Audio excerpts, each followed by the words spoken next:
Olá, bom dia para você que nos acompanha. Seja muito bem-vindo a essa edição. Estamos ao vivo, são 10 horas da manhã pelo horário de Brasília. Vamos juntos acompanhar os principais destaques do Brasil e do mundo da tão esperada sexta-feira.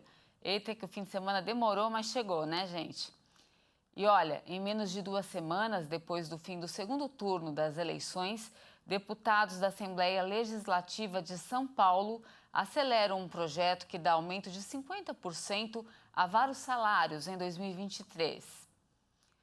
Pronta para a votação, a proposta da mesa diretora teve 20 dias de tramitação desde a publicação no Diário Oficial. O texto eleva de R$ 23 mil para R$ 34.500 o salário do governador de São Paulo. O do vice passa para R$ 32.800 e o dos secretários estaduais para R$ 31 mil. Termina hoje o prazo para atualizar o CadÚnico. Mais de 200 mil pessoas podem perder o Auxílio Brasil se não renovarem as informações. A revisão das informações é uma medida para as famílias do Programa de Transferência de Renda que não atualizam os dados há mais de 2 anos.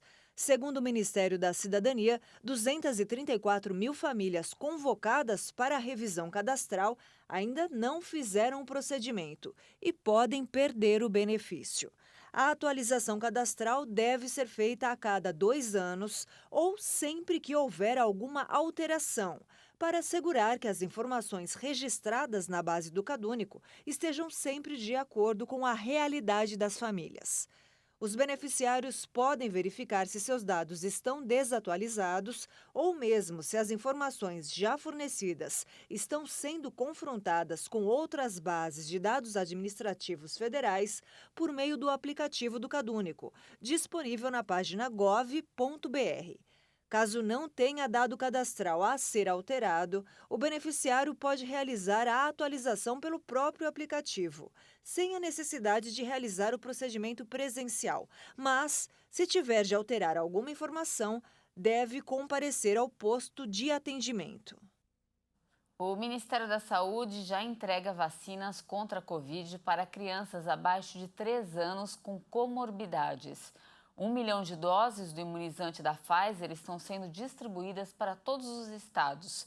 As doses da Coronavac para a faixa etária de 3 a 17 anos também foi entregue à saúde.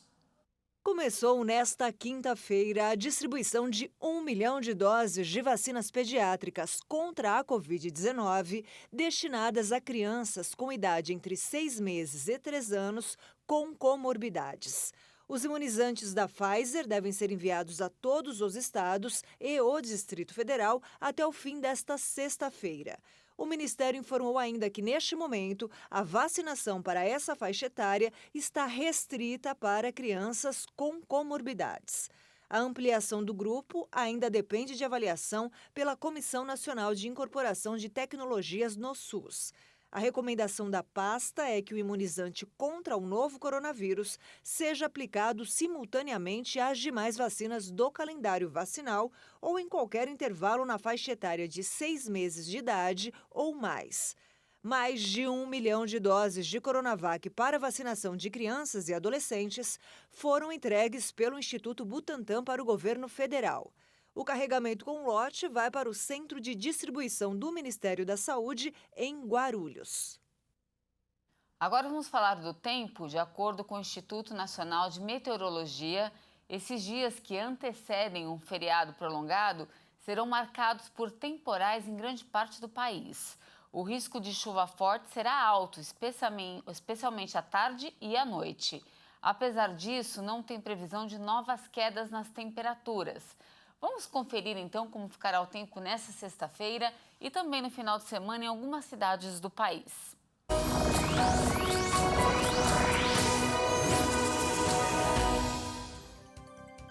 De olho aqui no nosso telão, a gente começa falando de Brasília.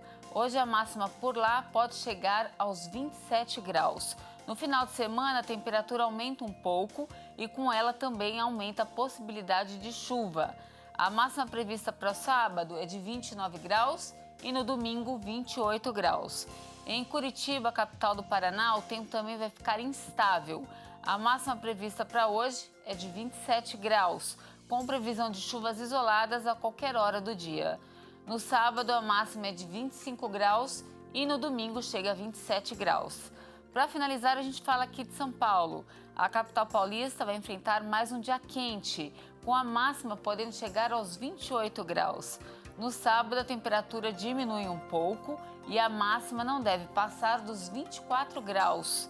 Já no domingo, São Paulo vai enfrentar um dia instável, com máxima de apenas 26 graus e previsão de chuva a qualquer hora do dia. No destaque internacional, a China anunciou nesta sexta-feira a redução de algumas restrições contra a Covid-19 no país. As regras também vão valer para viajantes internacionais. Vamos conferir. O país é a última grande economia mundial a persistir com uma estratégia de tolerância zero contra a doença, que inclui confinamentos, testes em larga escala e quarentenas que prejudicam a atividade empresarial e as cadeias de abastecimento. A redução das medidas foi aprovada em uma reunião na quinta-feira do Comitê Permanente do Politburo do Partido Comunista, composto pelo presidente Xi Jinping e outros 6 membros do órgão mais poderoso do país. De acordo com o anúncio publicado nesta sexta, foi reduzido o período de quarentena para os viajantes que chegam ao país de 10 para 8 dias, 5 em centros de isolamento do estado e 3 em casa. Os viajantes também vão precisar apresentar somente um teste PCR com resultado negativo nas 48 horas anteriores ao embarque para a China. As autoridades também acabaram com um sistema repentino de cancelamento de voos, como punição às companhias aéreas com aviões que registram uma determinada proporção de casos positivos de Covid entre os passageiros. Apesar disso, na quinta, a imprensa estatal informou que os membros do Comitê Permanente do Politburo se comprometeram a manter a estratégia de Covid-0 de maneira inabalável. E antes de encerrar, chegou a hora de falar de esporte. Faltam apenas 9 dias para a Copa do Mundo. Nessa edição do Boletim Esquenta Catar, Leonardo Félix apresenta um dos destaques da culinária do país sede do Mundial. Vamos ver. Olá, pessoal! Este é o Esquenta Catar 2022 com informações e curiosidades da Copa do Mundo aqui na nossa programação. O papo de hoje é sobre um dos pratos mais populares da culinária catari. O araque-nabe são folhas de parreira recheadas geralmente com carne bovina moída ou cordeiro e arroz, temperados com alho, pimenta e coentro. Eu adoro tempero. É um prato comum em quase todo o Oriente Médio, mas no Catar tem um sabor todo especial. O araque-nabe tem o formato de cone e é frito em óleo com especiarias. É melhor saborear esse prato típico do Catar com fatias de limão fresco.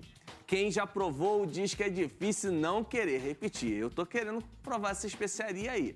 Então, faltam 9 dias para a Copa do Mundo Catar 2022. Tá pertinho. Tá pertinho, né, gente? Olha, essa edição fica por aqui, mas eu volto às 11 da manhã falando do feirão Limpa Nome da Serasa, que estará em 3 capitais brasileiras. Agradeço demais a sua companhia. E tem ainda eu aqui te esperando. É daqui a pouquinho e, claro, você não pode perder. Até mais.